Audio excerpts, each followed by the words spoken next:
Shalom Adonai, a paz de nosso Senhor e Salvador Jesus Cristo. Hoje é domingo, dia 26 de janeiro de 2020. Toda honra, toda glória seja direcionada ao nome santo do Senhor. Deus é bom, Deus é fiel. Eu passo aqui para desejar a você um ótimo, um abençoador domingo na presença do Eterno de Israel. E sem delongas, sem demora, eu quero meditar rapidamente com você, que eu estarei ainda louvando, adorando ao Senhor aqui nesta manhã de domingo, para a honra, para a glória do seu santo e eterno nome. Uma palavra que se encontra lá no Evangelho segundo escreveu João, capítulo de número 7, versículo de número 3, 7, versículo de número 37, revelado na palavra de Deus. Diz assim a palavra do Eterno para o nosso coração neste domingo. No último dia, o grande dia da festa, levantou-se Jesus e exclamou: se alguém tem sede, venha a mim e beba. Prestando bem atenção e analisando, e tendo o interesse de se alimentar desta palavra, nutrindo-me desta palavra, eu observo uma coisa muito importante. Há quem diz e há quem fala que o primeiro dia da festividade, ou o primeiro dia é o dia mais importante. Se fosse para fazer uma conexão de texto, eu faria a conexão de texto daquele capítulo, daquele versículo, daquele livro da palavra de Deus em que disse que os primeiros serão os últimos e os últimos serão os primeiros. Isso em termos de conexão de texto com relação à revelação da palavra de Deus. Então nós vamos ver que havia uma festividade e muitas pessoas tinham se prontificado a chegar no primeiro dia, né? E pode-se entender que talvez, vamos dizer, aquela festividade talvez duraria 7 dias, ou dias que não ficaria somente no primeiro dia, para que depois do primeiro dia não viesse a surgir o último dia. Mas o importante é que houve uma enfatização, houve um frisar que o último dia da festa se tornou o dia mais importante. E tido como o último dia, o grande dia, deveria ser a abertura daquela festividade. Deveria ser o primeiro dia, o grande dia. Mas eu quero ficar aqui com a essência emanada diretamente da palavra de Deus, onde vai dizer que no último dia, o grande dia. O grande dia foi o dia da bênção, foi o dia da vitória. Prova disso quando o Senhor, o Eterno Pai, ele vai lançar a promessa, como está lá em Joel, capítulo 2, versículo 28, dizendo que chegaria dia em que ele derramaria do seu espírito sobre toda a carne. E lá em Atos dos Apóstolos, capítulo 2, vai se cumprir. E a Bíblia vai dizer que houve uma perseverança, a qual aqueles que permaneceram ali foram abençoados potentemente pela descida do Espírito Santo, para que a partir deles viesse a existir tão somente a continuidade do derramado Espírito Santo, aonde eu já me deparei com pessoas defendendo, né, que a descida do Espírito Santo, ou a agir do Espírito Santo, ou o movimento, o pairado do Espírito Santo ficou dentro da redoma do Pentecoste, dentro daquele cenáculo, dentro daquele ambiente, e não se expandiu daquela porta para fora. Mas é mentira, porque a Bíblia diz que o objetivo exatamente da dinamização, do dínamo, do poder, né, da presença, da ousadia do Espírito Santo fosse para que não somente o Evangelho ficasse retido dentro de Jerusalém. Porque a visão de Deus ela vai muito mais além da visão do homem. Então, enquanto o homem talvez está preocupado, não, o Evangelho deve ser apregoado somente aqui, a visão de Deus, o conselho de Deus é que o Evangelho seja pregado em Jerusalém, na Judéia, em Samaria e até aos confins da terra. Olha só. Então o evangelho deve ser apregoado. O evangelho é uma bênção de Deus, e essa bênção não está para uma pessoa somente, não está para uma cidade somente, para um estado somente, para um país somente, mas o interesse de Deus, do Espírito Santo, do Ruach Kadosh, ou do Kadosh Ruach, é que toda a humanidade seja potencializada com o poder do Evangelho, a qual Paulo ele vai dizer que o Evangelho é poder de Deus e que ele tinha motivo para não se envergonhar do Evangelho. E quando Paulo fala que ele não se envergonharia do Evangelho, que é poder de Deus, Paulo estava dizendo, debaixo da inspiração do Espírito Santo de Deus, que uma vez que ele não se envergonhasse do Evangelho, ele não estava se envergonhando do nome de Jesus, a qual Jesus nos Evangelhos vai dizer: aquele que se envergonhar do meu nome perante os homens, naquele dia eu também o envergonharei deste ou desta. Porque tem homens, tem jovens que se envergonham do nome de Jesus. Tem varão, tem varoa, mulher que se envergonha do nome de Jesus. Mas que não seja assim, que Deus possa clarear, que Deus possa se manifestar de forma resplendosa, especial sobre o teu entendimento, que vai atingir o teu coração. Melhor dizendo, que vai atingir o teu coração e vai subir o processo do entendimento para a massa cinzenta, para a massa encefálica, e a sua boca tão somente vai confessar o quanto Deus é bom. Então a pessoa mais importante daquela festividade não chegou no primeiro dia. A pessoa mais importante daquela festividade, ela não chegou no primeiro dia e ela não se assentou na primeira cadeira, querendo a saudação de todos. Mas Jesus, ele vai subir no último dia. E é no último dia que as pessoas tiveram o privilégio, a qual nenhum profeta se expressou, fez menção desta palavra, mas somente, exclusivamente, Yeshua. Ele vai dizer: se alguém tem sede, se alguém possui sede, venha a mim e tome desta água, porque eu sou a água que de fato pode saciar a sede do homem. Então Joel 2:28, Atos dos Apóstolos, capítulo 2, Jesus agora vem apresentando o quê? O Espírito Santo de Deus como forma de água, para que venha saciar a sede do homem. E agora já não é mais como lá no Antigo Testamento, que a gente pega para estudar a palavra de Deus, a gente vai ver que o Espírito Santo era como conta-gota. Era de forma esporádica, né?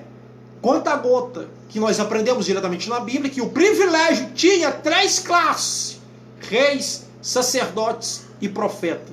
E a quanto Deus queria utilizar, porque isso envolve o atributo de Deus, os atributos de Deus. Eu vou te dar um exemplo aqui, de um episódio que envolveu o atributo de Deus, como é que fala? O aprove de Deus, para que a criatura não venha questionar. O Eterno de Israel sabe o que faz, sabe o que realiza, sabe a hora e sabe quando operar.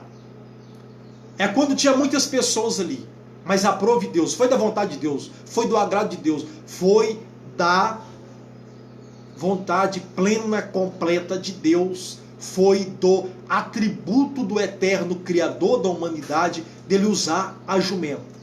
Aí talvez a criatura vai ficar revoltada: mas para que Deus foi usar a jumenta? Para que Deus foi usar um animal? Hein? Para quê? Meu querido, mas quando envolve a vontade de Deus, você está me entendendo? Não tem como questionar não, meu querido. Você está me entendendo? O profeta, ele foi repreendido, né? Porque ele até chegou a espancar a jumenta. Ele desconheceu. Ele vai falar: você não me conhece? Será que tu não tem tempo de conviver comigo que tu não me conhece? Quando é que eu empaquei contigo? Mas a jumenta estava vendo um anjo com a espada desembainhada para que ela não passasse por aquele caminho. Onde está o atributo de Deus? E que Deus foi da vontade de Deus usar a jumenta, e daí? Quem é a criatura para contender com o Criador? Deus é lindo, Deus é fiel, Deus é maravilhoso. Mas a pessoa mais importante, ela chegou no último dia e o milagre foi assim: quem tem sede, se alguém tem sede, venha a mim e beba. Eu gosto de enfatizar esse negócio aqui, porque foi o próprio Jesus que falou. Quando eu vejo o próprio Jesus dizendo, eu vejo um asseguramento tão potente, uma coisa tão gloriosa, tão potenciosa, porque eu não vejo o profeta Moisés, que muito foi usado como instrumento nas mãos de Deus. Eu não vejo o profeta Ezequiel, que lá no capítulo 1, né, vai descrever ali que quando ele estava no meio ali de alguns, vamos dizer, de alguns eslavos ali, na beira do rio Quebar, ele teve visão de Deus. Olha só, profeta Ezequiel, no meio de alguns. O que eu quero dizer? O que essa palavra quer dizer? Você pode estar no meio de uma massa de multidão. Você pode estar do lado de quem for. Se Deus tem uma visão para lhe confiar, as pessoas talvez vão até sentir o ambiente mudando. Passou um vento aqui. Ei, passou o vento aqui por mim e foi parar em ti. E é por isso que lá no Antigo Testamento, alguns profetas, inclusive falsos profetas, se não me foge de memória, como um falso profeta conhecido como Ananias, ele vai dizer por onde passou o Espírito do Senhor. Porque ele assegurou que, peraí, a mensagem de Jeremias era uma mensagem errada, não era a mensagem verdadeira. Porque Jeremias estava vindo com uma profecia, Jeremias estava profetizando. Jeremias estava profetizando que o cativeiro duraria 70 anos. A profecia que emanou do coração do Eterno é que o cativeiro, o exílio, duraria 70 anos.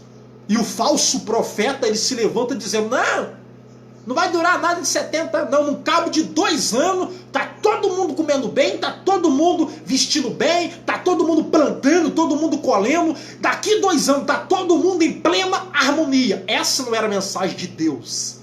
A mensagem de Deus foi confiada a Jeremias. 70 anos será a duração. Mas o outro profeta, não, é 2 anos. Você está me entendendo? É 2 anos. Deus é tão bom que a palavra de Deus, ela produz um efeito bombástico sobre a vida do mais miserável pecador. Deus é tão lindo que diante da misericórdia dele manifestada em Jesus Cristo, quando Jesus ele se interessa, porque eu falei aqui, meu irmão, o interesse de Jesus foi de se aproximar do pecador miserável. Foi de entrar dentro da residência do pecador miserável, sentar na mesa com ele, comer com ele, beber com ele. Você está me entendendo? Mas o objetivo de Jesus era, eu vou entrar aqui dentro dessa casa, eu vou entrar dentro dessa residência e hoje essa pessoa vai ficar conscientizada acerca do reino de Deus. Foi isso que aconteceu com Zaqueu. Jesus entrou na casa de Zaqueu, né? E houve aquela transformação ali. Zaqueu se sente tremendamente maravilhado, porque enquanto muitos olhavam para ele à espreita, julgando Zaqueu, cobrador de imposto, ladrão, pecador, homem errado, Deus está desinteressado desse homem. Aí Jesus vem e faz questão, Zaqueu, eu quero entrar dentro da sua casa. Zaqueu, eles que você que está dizendo que você é cobrador de imposto, que você é ladrão, que você é isso e aquilo, então é exatamente, Zaqueu, eu estou interessado na tua vida. E é isso que eu quero dizer aqui nessa manhã de domingo. O mais miserável homem, o mais complicado homem, a mais complicada mulher que existe sobre a face da terra, a sociedade está dizendo, não merece. Jesus, o Eterno de Israel, está dizendo, eu tenho plano para com você, eu tenho projeto para com você, eu quero abençoar você, eu quero entrar dentro desse coração seu, eu quero mudar a sua história. Você está me entendendo? A visão do homem, ela possui miopia, ela possui pilidra, mas a visão de Deus não, a visão de Deus, ela não vê só o presente, a visão de Deus vê o futuro. Tem muitas pessoas que julgam por acabado pelo momento que você está vivendo.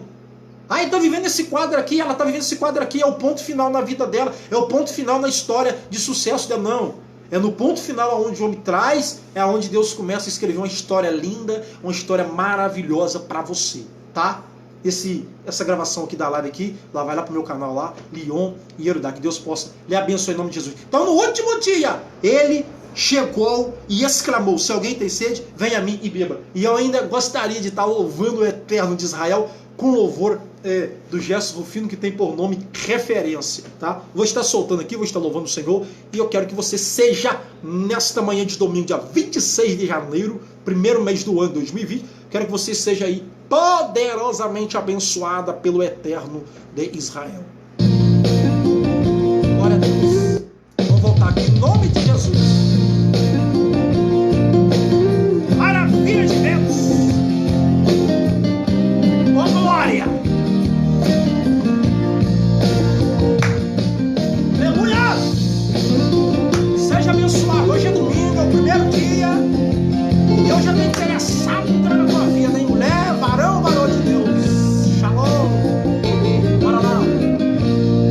Bíblia Sagrada é referência, ó glória, das coisas tremendas que Deus é capaz de fazer. Falta lápis, falta caneta, se for parar pra escrever as coisas que Ele fez neste planeta. Olha só, hein? Passear no fogo para todo mundo ver. Entra no iceberg sem o homem perceber. Ei, ai de quem de frente com ele bater. O oceano no mar costuma devolver os projetos de quem com Deus contender. O oceano nos seus pés é como chão pra ele andar. Não se assuste com este Deus, é que Ele nunca escolhe lugar pra pisar. Ele é o Emanuel, respeitado, Maria Leite, temido no inferno, respeitado no céu. Ele é o amigo do crente que é fiel. Oh! Jesus, Yeshua, o eterno de Israel, Ele é amigo do crente que é fiel. Prova disso, Abraão, não somente servo de Deus, mas também amigo de Deus. Ó glória, seja abençoado este domingo em nome de Jesus. Presta atenção, ele vai. Um certo homem disse que seria mais popular. O que é que ele quis fazer? E a glória do cantor Jesus queria acalmar. O poder de Deus ninguém acalma, ele manifesta. Foi de um autógrafo que ele deu, 5 tiros foi e escreveu no túmulo aonde ele desceu. Ele não precisa de telefone ou celular pra ir longa distância ou falar ou escutar.